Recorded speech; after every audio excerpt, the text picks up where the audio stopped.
ಗೌರಿಬಿದನೂರು ನಗರದ ಹೊರವಲಯದ ಬೆಂಗಳೂರು ರಸ್ತೆಯಲ್ಲಿ ವ್ಯಕ್ತಿಯೋರ್ವ ವೀಲಿಂಗ್ ಮಾಡುತ್ತಿದ್ದದ್ದನ್ನ ಗ್ರಾಮಾಂತರ ಠಾಣೆಯ ಪೊಲೀಸರು ಖಚಿತ ಮಾಹಿತಿ ಮೇರೆಗೆ ಸಿನಿಮೆಯ ಶೈಲಿಯಲ್ಲಿ ಬೆನ್ನಟ್ಟಿ ವ್ಯಕ್ತಿಯನ್ನ ವಶಕ್ಕೆ ತೆಗೆದುಕೊಂಡು ಪ್ರಕರಣ ದಾಖಲಿಸಿದ್ದಾರೆ.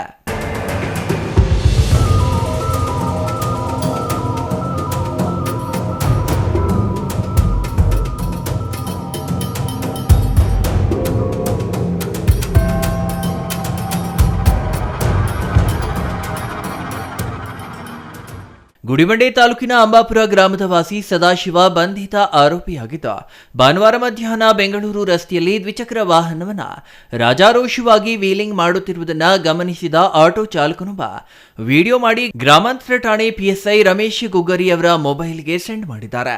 ತಕ್ಷಣ ಕಾರ್ಯಪ್ರವೃತ್ತರಾದ ಪಿಎಸ್ಐ ರಮೇಶ್ ಗುಗ್ಗರಿ ಮಫ್ತಿಯಲ್ಲಿ ಸಿಬ್ಬಂದಿಯೊಂದಿಗೆ ಸಿನಿಮೆಯ ಶೈಲಿಯಲ್ಲಿ ಚೇಸಿಂಗ್ ಮಾಡಿ ಆತನನ್ನ ಬಂಧಿಸಿ ಪ್ರಕರಣ ದಾಖಲಿಸಿ ನ್ಯಾಯಾಲಯಕ್ಕೆ ಹಾಜರುಪಡಿಸಿದ್ದಾರೆ.